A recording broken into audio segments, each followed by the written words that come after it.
रुकिए रुकिए मुफ्ती साहब रुकिए रुकिए रुकिए। आपसे कुछ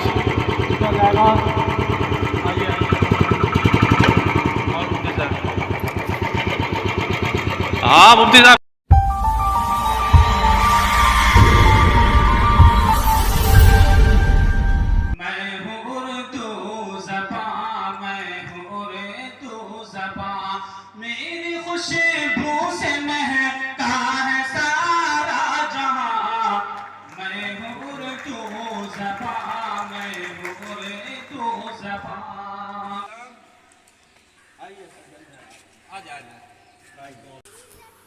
आप पढ़ाइए 4-5 मिनट के लिए आप जो बता रहे हैं बताइए। 1-2 मिनट वक्त देंगे तो इंशाल्लाह वक्त देंगे आपको। बैठे। हाँ, तो हम लोग ये देख रहे थे कि AB को हम लोग 2 पार्ट्स में डिवाइड करना चाहते हैं। अब हमारे पास 2 ऑप्शंस है कि AB को हम 2 पार्ट्स में डिवाइड करें, तो या तो हम AB को 2 इक्वल पार्ट्स में डिवाइड कर सकते हैं या इनइक्वल पार्ट्स में कर सकते हैं। अगर हम लोग AB को 2 इक्वल पार्ट्स में डिवाइड करते हैं, AB को 2 इक्वल पार्ट्स में डिवाइड करते हैं, तो इसको हम लोग इंग्लिश में बोलते हैं बाइसेक्ट कर रहे हैं, और हिंदी में बोले तो समद्विभाजित कर रहे हैं। AB को अगर C से हम माने कि डिवाइड कर रहे हैं, C से कट कर रहे हैं, तो हम देख रहे हैं 2 हिस्सों में बांट रहे हैं, 2 पार्ट्स में बांट रहे हैं, बट जो दोनों पार्ट्स हमें रिजल्ट में मिल रहा है, रिजल्टिंग 2 पार्ट्स वो इक्वल नहीं है ना। लेकिन अगर हम इसी AB को, इसी लाइन सेगमेंट AB को हम 2 पार्ट्स में डिवाइड करते हैं और वो मिड पॉइंट हो, माने बीच का पार्ट्स हो, जहां से मान लो यहाँ पे हम लोग C मान रहे हैं और ये C जहां से हम AB को डिवाइड कर रहे हैं, अगर C पर AB के 2 हिस्से एक दूसरे के बराबर हो, जैसे AC बराबर BC होता हो, AC बराबर BC होता हो, तो हम कहेंगे C bisect AB, C bisect AB, माने कि C जो है AB को बाइसेक्ट कर रहा है। तो बाइसेक्ट का मतलब होता है जब कोई भी पॉइंट्स किसी भी लाइन सेगमेंट को 2 इक्वल पार्ट्स में बांटता हो। हम लोग को बांटने कई ऑप्शंस है, हम बांटे तो बड़ी आधी छोटी आधी जिसको कहते हैं, मीन 2 इनइक्वल पार्ट्स में भी बांट सकते हैं और 2 इक्वल पार्ट्स में। अगर बीचों बीच से उसको डिवाइड किया जाए, तोड़ा जाए, तो वो 2 पार्ट जो होंगे वो इक्वल पार्ट्स होंगे। लेकिन अगर हम उसको बीचों बीच के जगह पे, मिड पॉइंट के जगह पे अगर मान लेते हैं कि 50%, 40%, 60% में डिवाइड कर सकते हैं, या 80% एक तरफ और 20% एक तरफ, तो ये जो पार्ट्स होंगे वो इक्वल पार्ट्स नहीं होंगे। आ रहा समझ में? तो अगर हम लोग किसी भी लाइन सेगमेंट को, किसी को भी 2 बराबर भाग में काटते हैं, तो अगर 2 बराबर भाग में काटते हैं तो हम कहते हैं उसे बाइसेक्ट कर रहे हैं। ठीक है, तो हम लोग पढ़ चुके हैं, जैसे रेक्टेंगल के बारे में पढ़ चुके हैं। रेक्टेंगल के डायगोनल्स ऑफ रेक्टेंगल क्या होता है? Now you stand up, tell me what is the definition of rectangle?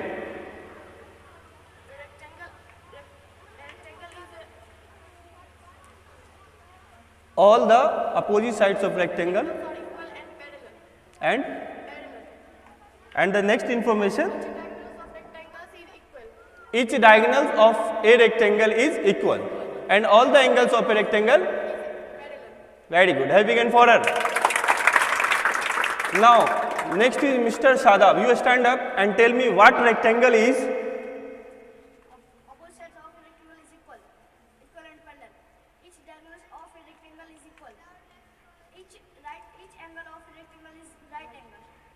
Very good, sit down.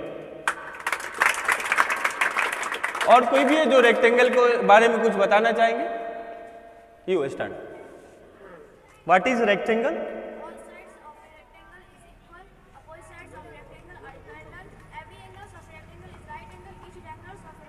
Very good, sit down. Homer, stand up. Now you tell me what is parallelogram and the properties of parallelogram. What is the property of parallelogram? Each pair of opposite side of a parallelogram is equal and parallel. Each pair of opposite angle of a parallelogram is equal. Very good. Sit down. हाँ, तो हम लोग जैसा कि अभी जाने rectangle के बारे में और पैरेललोग्राम के बारे में। दोनों की क्या प्रॉपर्टीज होती है? रेक्टेंगल की प्रॉपर्टीज के बारे में जान रहे हैं कि रेक्टेंगल्स में दो डायगोनल्स होते हैं और दोनों डायगोनल्स क्या होते हैं? एक दूसरे के इक्वल होते हैं। बट अगर हम लोग बात करेंगे पैरेललोग्राम की, तो पैरेललोग्राम के डायगोनल्स एक दूसरे के इक्वल नहीं होते, जैसा कि हम लोग ऑब्जर्व भी कर सकते हैं। हम लोग ऑब्जर्व कर सकते हैं पैरेललोग्राम की क्या होती है? All the opposite sides of a parallelogram are parallel, right? Means a quadrilateral is a parallelogram if its all opposite sides are parallel. समझ में आ रहा है? एक क्वाड्रिलेटरल पैरेललोग्राम होगा अगर इसके सभी अपोजिट साइड्स क्या हो? पैरेलल हो, और जो पैरेलल होता है वो इक्वल होता है। बट यहां हम लोग देखते हैं, यहां हम लोग देख सकते हैं कि इसके जो फर्स्ट डायगोनल्स हो रहे हैं, जिसको हम लोग AC कहेंगे, से AC is the first diagonal of this parallelogram ABCD, और दूसरा BD देख रहे हैं। तो दोनों में हम एक डिफरेंसेस तो देख रहे हैं कि दोनों लेंथ में इक्वल नहीं है। AC और BD क्या दिख रहा है कि दोनों इक्वल है? देख के भी कह सकते हैं ये देखो तो बहुत छोटा सा लग रहा है, ये BD बड़ा लग रहा है। अरे समझ में? तो हम देखते हैं कि पैरेललोग्राम के अभी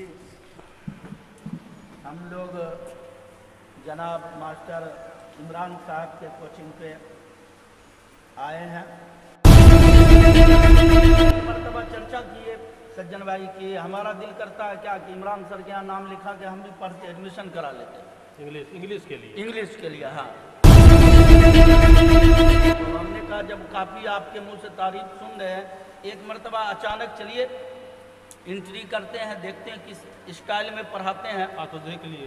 तो आज उसी स्टाइल को देखने के लिए सोचे छापामारी किया जाए इमरान सर का। तो उसी छापामारी के सिलसिले में आए हैं। हम एक दो सवाल इमरान सर से करना चाहेंगे। सबसे पहली बात यह है कि आप अपने इस कोचिंग में कौन कौन से विषय बच्चों को पढ़ाते हैं?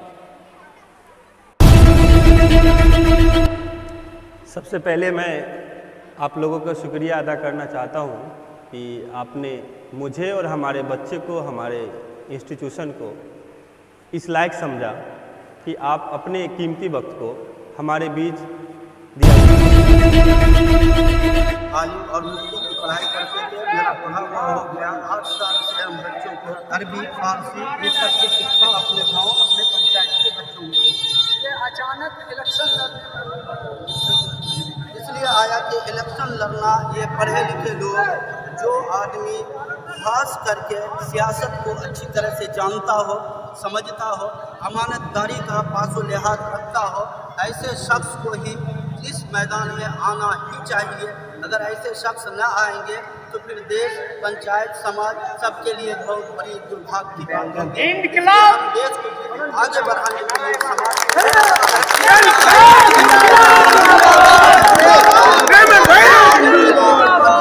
के लिए इस संघर्ष में हम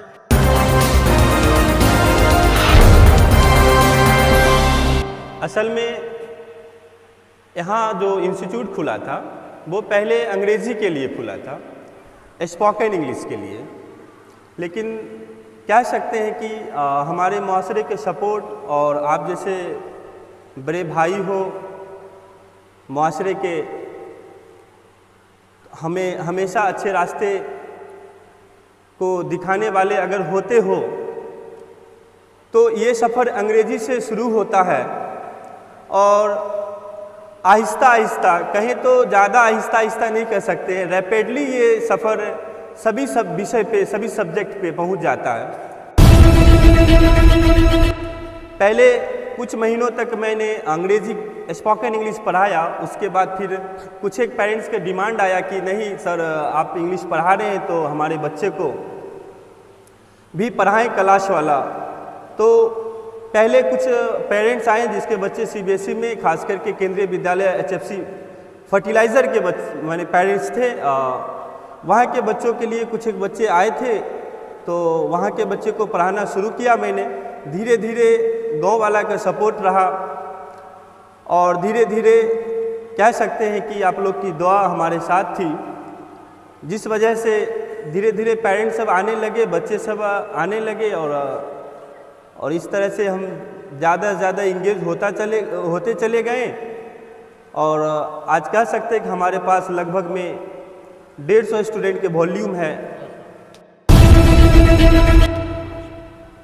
क्लास 6 से लेकर क्लास 12 तक के स्टूडेंट हमारे पास पढ़ते हैं, जिसमें से ज़्यादातर तो सीबीएसई मीडियम के स्टूडेंट हैं और कुछ एक बिहार बोर्ड के भी स्टूडेंट हैं। जो आपके सामने ये क्लास चल रही है, ये जो क्लास चली इसमें सभी विद्यार्थी स्टूडेंट बिहार बोर्ड के ही है। लेकिन आप लोगों के दुआ से मेरे मन में ख्याल आया कि आज के ज़माने में अंग्रेजी एक तरह से ऑक्सीजन के जैसा है। आपको अगर अंग्रेज़ी में थोड़ा भी कमी रहती है, थोड़ा क्या कि अंग्रेजी में अगर आपको कमी रहती है तो आप पढ़ लिख के भी कहते हैं मोर वाला हाल हो जाएगा आपको। सभी तरह से खुश रहेंगे, जब नीचे देखेंगे तो आप अपने अंदर डिसअपॉइंटमेंट फील करेंगे, निराशा फील करेंगे। इसलिए अंग्रेजी आज के ज़माने में कह सकते हैं, हमारे समझ से मुझे ऐसा फील हुआ कि अंग्रेजी एक सब्जी में जैसे सब कुछ डाल देते हैं और आप सॉल्ट नहीं डालते, नमक नहीं डालते, तो सब्जी की कोई टेस्ट माने उस ढंग का नहीं होगा, सब्जी खाने में भी मज़ा नहीं आएगा। उसी तरह से आप सभी शिक्षा को हासिल करते हैं, लेकिन आज के दौर में ये मॉडर्न टाइम में इंग्लिश की अगर एजुकेशंस नहीं हो, समझ नहीं हो, तो आपको लगेगा कि आप एक ऐसा सब्जी बनाए हुए हैं, ऐसा एक नॉलेज लिए हुए हैं जिस सब्जी में आपको नमक ही नहीं है, कोई जान नहीं लगेगा, कोई आज के दौर में पसंद नहीं कर रहा है। इसलिए मुझे लगा कि हमारे पास ऐसे बहुत सारे पेरेंट्स के बच्चे, बहुत सारे बच्चे पढ़ रहे हैं जो कुछ बड़े घराने से बिलोंग तो नहीं करते हैं, मिडिल क्लासेस, मजदूर के क्लास के पेरेंट्स से बच्चे घर से बिलोंग कर रहे हैं, कह सकते हैं कि लोअर मिडिल क्लासेस से बिलोंग कर रहे हैं। वैसे बच्चे के पेरेंट्स के लिए बच्चे को सीबीएसई स्कूल में या इंग्लिश मीडियम में पढ़ाना एक सपना के जैसा लगता होगा और लगता भी है। इसलिए मेरे मन में एक ख्याल आया कि मैं क्यों ना इन बच्चों के भविष्य के लिए कुछ करें, अगर जितना हो सके मेरे से। तो मैंने सोचा कि इन सभी बच्चों का तालीम इंग्लिश मीडियम से कराया जाए। वैसे बच्चे सब बिहार बोर्ड से ही पढ़ रहे हैं, बिहार बोर्ड में ही माने कि आप सरकारी स्कूल, गवर्नमेंट स्कूल में पढ़ रहे हैं, लेकिन इन बच्चों की तालीम मैंने अंग्रेजी मीडियम में करना शुरू किया। ये सफ़र करीब 1 साल पहले मैंने शुरू किया। शुरू में कुछ परेशानियां आई थी, क्योंकि क्लियर बातें हैं कि बच्चे की तालीम शुरू से वो हिंदी मीडियम में रही, तो एकाएक अचानक इंग्लिश में कन्वर्ट किया, इंग्लिश में बदल दिया। इंग्लिश में ही अब आप बच्चे को पढ़ना होगा, हर एक सब्जेक्ट वगैरह, टेक्स्ट बुक वगैरह इंग्लिश में ही चेंज करवा दिया। तो शुरू में बच्चे को भी थोड़ा प्रॉब्लम आई, मुझे भी थोड़ा रास्ते में कुछ डिफ़िकल्टीज आई, लेकिन ऊपर वाला ने साथ दिया और बच्चों ने भी हमारा साथ दिया और जैसे बोले वैसे चलते रहे। तो आज अल्हम्दुलिल्लाह मैं कह सकता हूँ कि आज बच्चे लोग समझने के लिए इस कैपेबल हो गए कि मैं या कोई भी मेरे जैसे टीचर उसको आज इंग्लिश में पढ़ा सके। तो इस तरह से बिहार बोर्ड के बच्चे को मैं अंग्रेज़ी में तालीम देने की कोशिश कर रहा हूँ और ऊपर वाला की जहाँ तक है एहसान है कि अल्हम्दुलिल्लाह बच्चे भी आज उस लायक बन चुके हैं कि इंग्लिश में पढ़ते हैं, समझते हैं। ओ पे इंटरसेक्ट कर रहा है। 2 टर्म्स आते हैं हमारे पास, एक टर्म्स का नाम है इंटरसेक्ट, दूसरा टर्म्स का नाम है बाइसेक्ट। एक टर्म का नाम है इंटरसेक्ट, दूसरा टर्म्स का नाम है बाइसेक्ट नाम है। तो इंटरसेक्ट में कहीं से एक लाइन दूसरे लाइन को अगर कट करते हो, जिसको प्रतिच्छेद करना बोलते हैं, अगर अपने लोकल लैंग्वेज में समझे तो घरेलू भाषा में, तो छेदता हो, कट करता हो। देख रहे हैं कि 2 लाइन एक दूसरे को कट कर रहा है, कैसे भी इरेगुलर तरीके से कट कर रहा हो, तो उसको हम कहेंगे इंटरसेक्ट कर रहा है।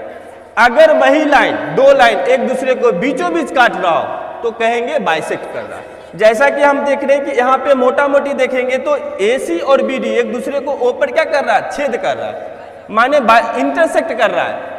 ये तो इंटरसेक्ट तो कोई भी देख सकता कर रहा है, लेकिन इसकी खासियत है कि हम लोग आगे नेक्स्ट क्लास में जाएंगे, जब प्रॉपर्टीज ऑफ कॉन्ग्रुएंस ट्राइंगल्स पढ़ेंगे तो वहाँ पाएंगे कि AC और BD दोनों डायगोनल्स एक दूसरे को बीचों बीच काट रहा है। बीचों बीच काट रहा है, मान लो कि ऊपर काट रहा है, तो इसका मतलब ये हुआ कि ऊपर दोनों एक दूसरे को बीचों बीच से दोनों क्या कर रहा है, बांट रहा है, एक दूसरे को डिवाइड कर रहा है, कट कर रहा है। तो इसको हम कहेंगे कि diagonals of rectangle bisect each other.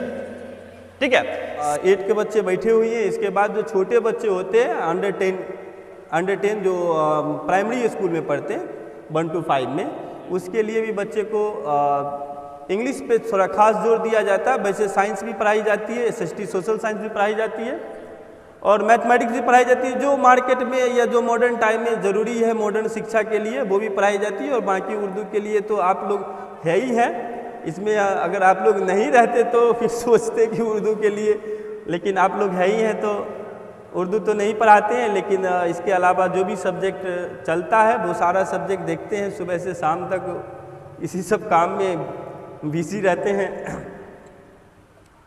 और इसी तरह से चल रहा है। ये सब आपकी लगन और मेहनत का नतीजा है कि नहीं? हमारा सर तो नाम सिर्फ जानते हैं इमरान सर है, लेकिन अभी पता चला कि ये इमरान सिर्फ इमरान नाम नहीं होता, ये लगन और ईमानदारी से होता है। तो अभी देखा, मतलब आँख से देख लिया, पहले सुनता था, अभी आँख से देखा कि इनकी लगन और ईमानदारी का नतीजा है। वाकई ईमानदारी और मेहनत जो है रंग लाती है। ये तो बात ये आपका प्यार है। वैसे ये सब चीज़ें आप लोगों के दुआ और हमारे गांव वाले के दुआ से और बच्चे के सपोर्ट से ये पॉसिबल नहीं हो सकता है। और आपने जो बोला ये तो हमारे लिए आपका प्यार है। मुफ्ती साहब थोड़ा सा ये अपना दीनी आने वाले रमज़ान के बारे में कुछ बच्चे लोग को तरबियत दें, कुछ बताएं। बहुत बहुत शुक्रिया इमरान सर। इमरान सर की एक बात बड़ी दिल को लगी कि दौरे हाजिर में अभी वर्तमान काल में मौजूदा वक्त में इंग्लिश ना आना ऐसा ही है कि आपने बहुत जायकेदार सालन बना लिया पर नमक भूल गए, सारा सत्यानाश हो गया। बहुत टेस्टी, बहुत दूर के किसी दूसरे स्टेट से आपने बुला करके बावर्ची और खाना बनवाया मेहमान के लिए, बड़ा फैंसी खाना बनाया, लेकिन उस खाने में सिर्फ छोटे से मिकदार में नमक डालना भूल गए तो सारा बेकार पानी फिर गया। इस दौर में, अभी के दौर में इंग्लिश बच्चों के लिए, बड़ों के लिए, बल्कि यूं कहिए हर एक के लिए इतनी ज़रूरी चीज़ हो गई है, वरना कहाँ पे किस वक्त शर्मिंदगी की उठानी पड़ जाएगी इसका कोई ठिकाना नहीं है। इसलिए बहुत ज़रूरी चीज़ है ये। काफ़ी ये आपके सोच को सलाम करते हैं कि आपने इस चीज़ को महसूस किया कि इंग्लिश का ना आना अभी के दौर में शर्मिंदगी और पशेमानी का बाइस हो जाएगा हमारे बच्चों के लिए। इनके भविष्य में ये एक काला टीका बन जाएगा और ये शर्मिंदगी का सामना करना पड़ जाएगा। इसलिए आपने सारी चीज़ों को छोड़ करके बच्चों को इस तरफ रग़बत दिलाया। मैं इसके लिए आपको शुक्रिया अदा करता हूँ, आपको दुआएं भी पेश करता हूँ। अल्लाह ताला मज़ीद आपको सलामत रखे और आपकी उम्र में बरकत। एक बात है मैं सामईन से अर्ज करना चाहूँगा, जिस तरीके से दौरे हाजिर में अभी के दौर में इंग्लिश मस्ट हो चुका है, हर शख्स के लिए लाजमी तौर पर सीखना चाहिए। ये कोई तारीफ और लप्पी चप्पी वाली और मुंह पर बड़ाई करने वाली बात नहीं है। आप मार्केट निकल के देखो, घरों से निकल करके देखो, एक माचिस भी खरीदने जाएंगे 8 आना 1 रुपए का, तो उसमें भी आप नाम पढ़ेंगे तो इंग्लिश में लिखा हुआ होगा। तो ये किस कंपनी का है, किसने बनाया, क्यों इतना महंगा किया है, ये समझने के लिए 1.5 रुपये 1 रुपये का माचिस भी इंग्लिश चाहिए। तो ये कोई आम बात नहीं है कि सामने में इमरान सर बैठे हुए हैं तो काफ़ी जो है इनको फुला करके और 3 डबल मोटा कर दीजिए। एक बात है मैं आपको मैसेज करूं, ये सदाकत है, इनकी सच्चाई है, लेकिन मैं अपने समाज से और अपने उम्मत मुस्लिमा से ये गुजारिश करूंगा, जिस तरीके से अभी के दौर में अंग्रेज़ी का होना, इंग्लिश का होना निहायत ज़रूरी हो चुका है, उसी तरीके से इस पुरफितन दौर में दीन और ईमान को संभाल के रखना, कुरान हदीस सुन्नत और शरीयत पे चलना और इसको हासिल करना, पढ़ना, ये भी निहायत ज़रूरी हो चुका है। ये इतना पुरफितन दौर है, हल्के से आप अगर मोड़ लेंगे तो न जाने आपका ईमान किस घाटी में फेंका जाएगा, कोई ठिकाना नहीं है।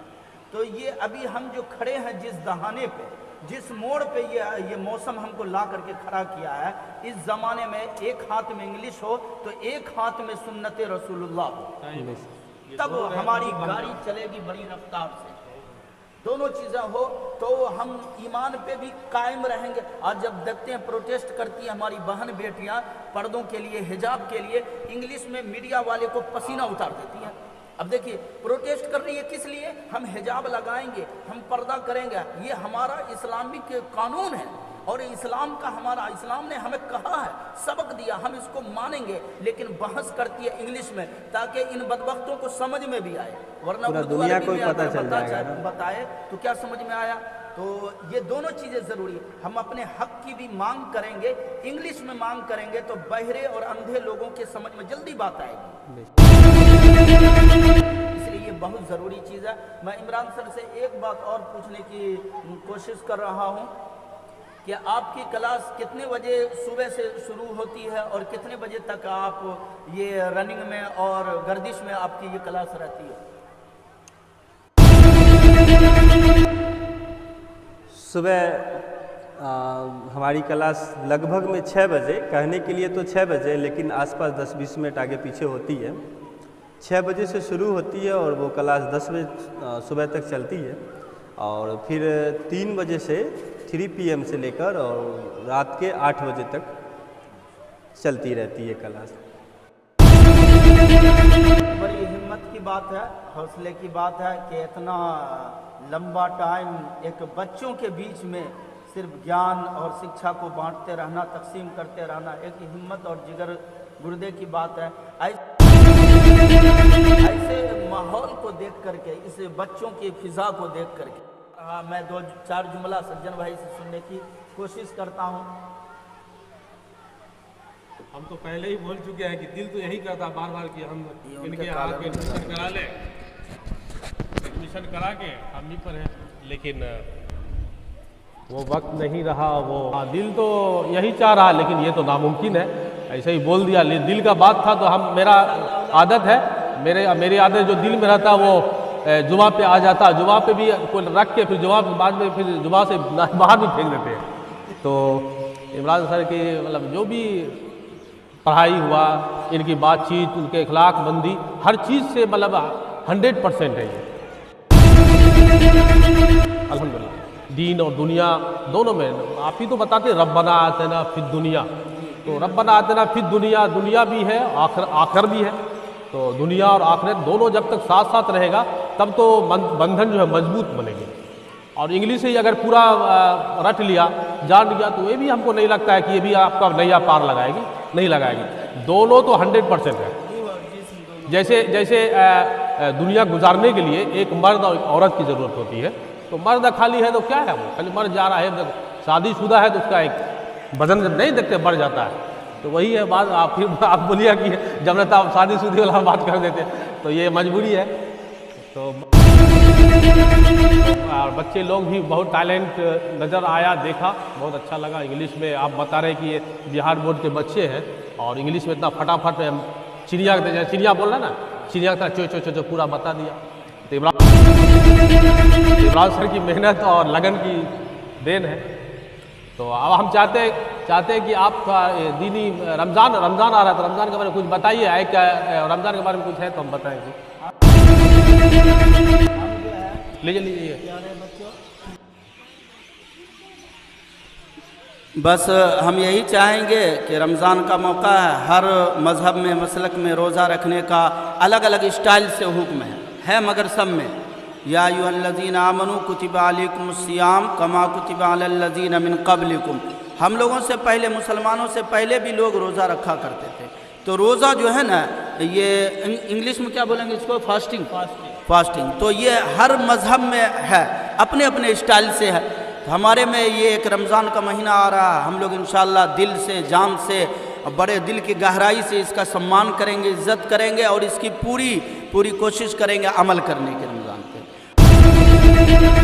मैं चाहूँगा कि इसी रमज़ान के हवाले से हमारे सज्जन भाई 1-2 नज़्म सुना देते और उसके बाद हम लोग अपने अपने सफ़र में रवादवा हो जाते। चूँकि शायर हैं, शायर क्या दे सकता है, शेर ही दे सकता है। तो हम चाहेंगे हमारे जनाब शायर सज्जन साहब, आप हमारे इमरान सर के बच्चों को कुछ अशार सुना दीजिए और यही आपका पैसा है। लोग आते हैं, मेहमान तो पैसा देते हैं, मिठाई बांटते हैं, आप तो मिठाई भी नहीं लाए, पैसा भी नहीं देंगे, तो कम से कम अशार बांट के जाइए। इमरान सर बताए ना, इमरान सर की अगर कोई ख्वाहिश है। मैं चाहता हूँ कि आपका एक नात सुना था। आपने हमारे रसूल पाक सल्लल्लाहु अलैहि वसल्लम के पैदाइश पे एक बहुत ही अच्छी सी नात गाते हैं जो जुनैद जमशेद के द्वारा माने उनके तरफ से गाया गया था। तो ये मेरी दिल ही ख्वाहिश है कि आप हमें और हमारे बच्चों को सुनाएं। पिछले बार भी 26 जनवरी में मैं चाह रहा था लेकिन जहन से थोड़ा निकल गया। जरूर आपके लिए जरूर सुना लेंगे। मुफ्ती साहब का जो फरमाइश है रमजान वाला, हाँ तो उनका वाला तो अलग से सुना दीजिएगा, ये तो मेरे तरफ से रहा।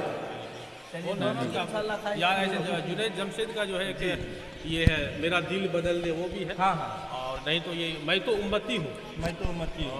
वो वाला है। मैं तो उम्मती हूँ ऐ शाहे उम्म, कर दे मेरे आका अब नजरे करम।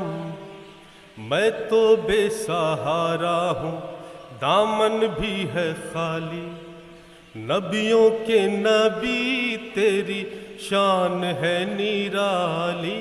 मैं तो उम्मती हूँ ऐ शाहे उम्म, कर दे मेरे आका अब नजरे करम। गम के अंधेरों में यूं घेरा हुआ है, आका दुश्वार अब जीना मेरा हुआ है। बिगड़ी बना दो मेरी तैबा के वाली, बिगड़ी बना दो मेरी तैबा के वाली। नबियों के नबी तेरी शान है निराली। मैं तो उम्मती हूँ ऐ शाहे उम्म, कर दे मेरे आका अब नजरे करम। जिसको बुलाया गया है अर्श बरी पर, जिसकी न बात कोई रब ने न टाली, जिसकी न बात कोई रब ने न टाली। नबियों के नबी तेरी शान है निराली। मैं तो उम्मती हूँ ऐ शाहे उम्म, कर दे मेरे आका अब नजरे करम। शुक्रिया, थैंक यू। बहुत बहुत शुक्रिया बहुत बहुत शुक्रिया सज्जन भाई आपका। ये है, लेकिन होगा तो दो चार पौधे देख सकते हैं। तो ये फरमाइश जो है अपना मुफ्ती साहब के लिए है, रमज़ान का नज़्म है। तो अभी हमें इसको अच्छा से देखे नहीं, फिर भी कोशिश करते हैं, ठीक है। तो आपके लिए पेश खिदमत है, कबूल है। किए हम जिनको महीनों याद, वो आए 11 महीने बाद तेरे घर। तराना हम रमज़ान का गाए जाएंगे, गाए जाएंगे। कैसा ज़माना लाया है तू, हम है बहुत मसरूर, हम है बहुत मसरूर। एक महीना रहने आया, नेकी कर लो ज़रूर, नेकी कर लो ज़रूर। किए हम जिनकी महीने याद, वो आए 11 महीने बाद तेरे घर। तराना हम रमज़ान का गाए जाएंगे, गाए जाएंगे।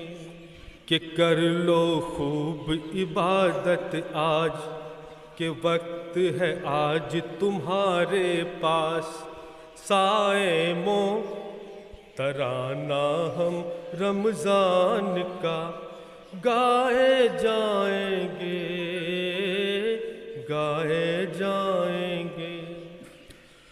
तू है ऐसा माह कि जिसमें सहता हुए हैं कैद, सहता हुए हैं कैद। अब हम अब भी गर कर न सकेंगे इस या से परहेज, इस या से परहेज कि कर लो खूब तिलावत आज, बसा लो दिल में खुदा की याद। साए मो तराना हम रमज़ान का गाए जाएंगे, गाए जाएंगे। तुम हो सोए क्यों ए मोमिन, तुम हो सोए क्यों हो मोमिन, बटता खुदा का फैज़, बटता खुदा का फैज़। आओ आओ तहज्जुद के सजदे में रब से मिला लो लाओ, रब से मिला लो लाओ। किए हम जिनको महीनों याद, वो आए 11 महीने बाद तेरे घर। तराना हम रमज़ान का गाए जाएंगे, गाए जाएंगे। शुक्रिया। ये तराना सुन के सिर्फ खुश नहीं बना, इसके रोज़ा रखना पड़ेगा तब मज़ा आएगा, है ना। रोज़ा रख के तब ये तराना को एहसास करो, तब अच्छा लगेगा। खोजा वाला आदमी के लिए नहीं है ये। बहुत बहुत शुक्रिया, बहुत अच्छी आवाज़ में आपने हम बच्चों को और हम लोगों को सुनाया। अल्लाह ने आपको बहुत बड़ी नेमत से नवाजा है, जो शायद सब लोगों को नहीं मिलता। एक बोल्ड आवाज़, एक कह सकते हैं कि बहुत ही प्लीजिंग इंग्लिश में बोलते हैं हम लोग, उर्दू में क्या बोलते हैं, माने कि दिल को सुनने के बाद तर कर देने वाली आवाज़। शायद जो एक बार आपको सुन ले फिर वो दूसरे बार की भी वो ख्वाहिश ज़रूर ख्वाहिशमंद होंगे। इसलिए बहुत बहुत शुक्रिया, आपने हमारे दिलों को बाग बाग कर दिया। बहुत बहुत शुक्रिया।